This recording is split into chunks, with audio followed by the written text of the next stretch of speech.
So today we are at an ancient granite quarry site where the ancient Egyptians would come and quarry stone, granite, for the temples and for what you see here. Can you see it? Obelisks. Look at this. It's 1,100 tons, and they stopped building after 7 months because it cracked.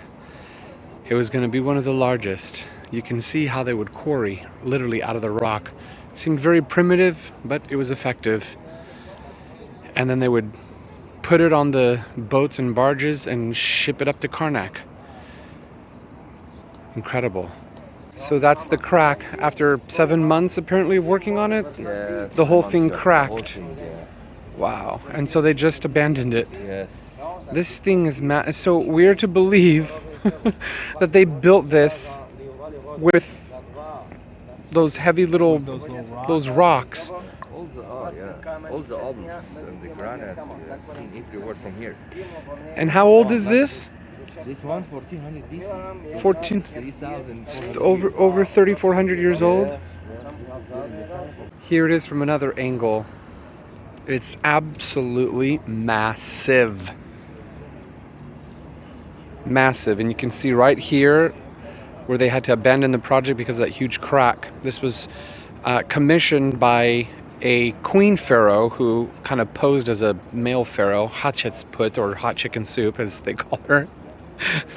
She wanted the glory of building the biggest obelisk, and unfortunately they had to abandon it because it cracked. So this is where it lies. And here's yet one more angle to see. Right now, the base is sunk in water, but look at all of that in there and how they would eventually chip away at the base so it would fall. I don't know. There was this whole process. This is insane. So this is the rock. What's this called again? What kind of rock? Diorite. Well, it's durable. So apparently the ancient construction workers used this and chipped away. Can you see that? I mean, by the time you're done, oh my gosh, no wonder it took so long. Yeah, I think I got nowhere. We are on a ferry boat headed to an island to look at the temple of who? Isis. It was in Philae. This was dismantled, numbered, and reassembled here in the 1970s. Took 9 years, 40,000 pieces. 20,000. Over there, if you can see a pillar, and that's another island. That's where the temple was originally. And now we're headed here. Absolutely amazing. It's one of the most well-preserved intact temples, over 2,000 years old. Here we are now approaching the temple of Isis. This is, oh man, it just keeps outdoing itself.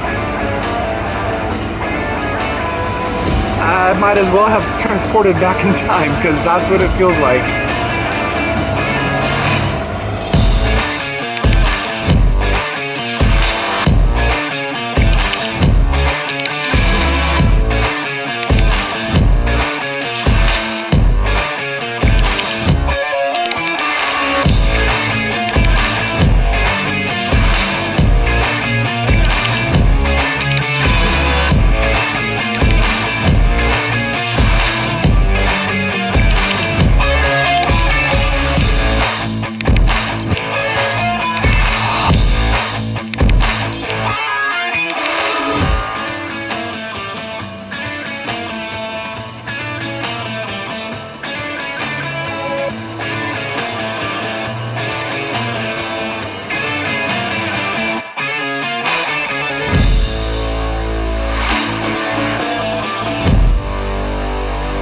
Here we come into the temple complex.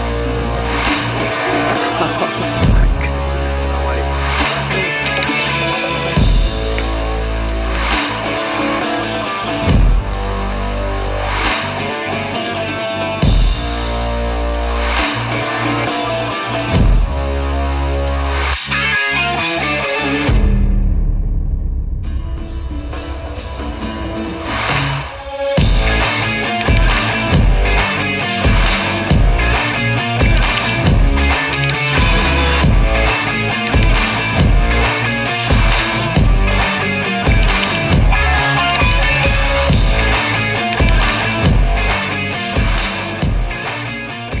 our lovely guide has told us that this was the last of the religious Egyptian temples before, like Rome, Egypt was Christianized, and there are these more than 250 Greek graffiti for the early Greek travel. Greek graffiti and also the Coptic crosses because they turned it into a church. Kind of like how we turn theaters today into churches. But look at this. This was all underwater up there. Wow, there's like ancient Greek graffiti, Latin graffiti, and now we're gonna see French graffiti from Napoleon. Look at this. Wow. You can still see the color up here.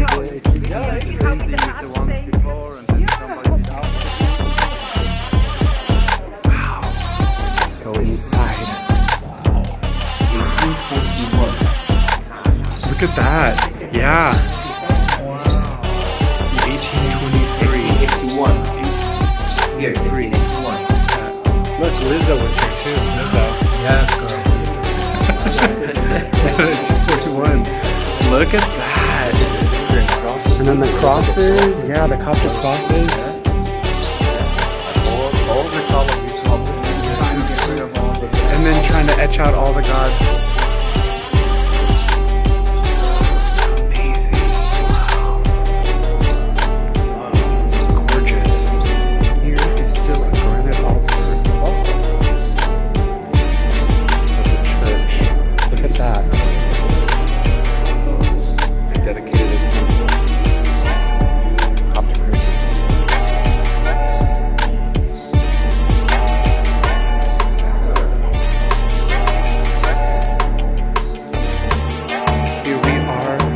In what is considered the Holy of Holies of the temple.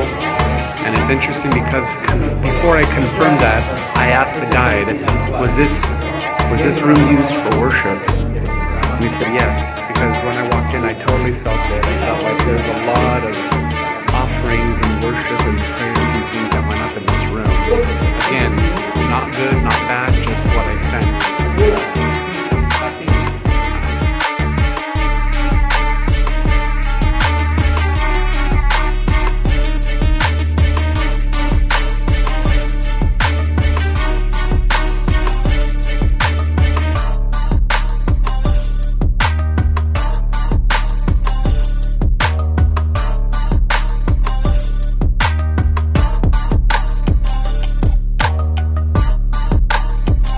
This temple? Treasure.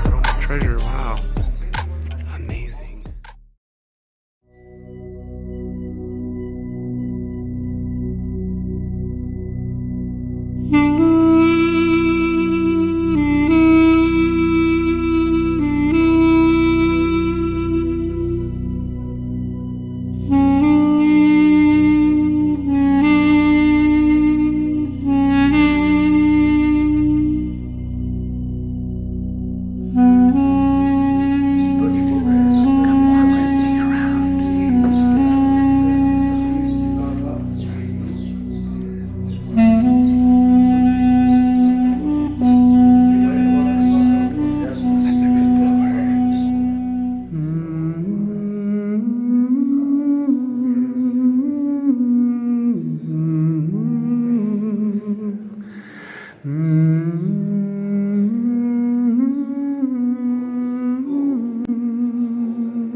Ancient Egyptian cat.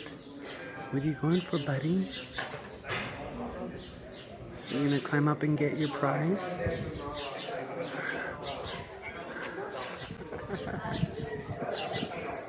Cat's a cat anywhere. Time to head back to the ferry, catch our flight to Cairo, and continue what feels like a month-long trip, but 10 days.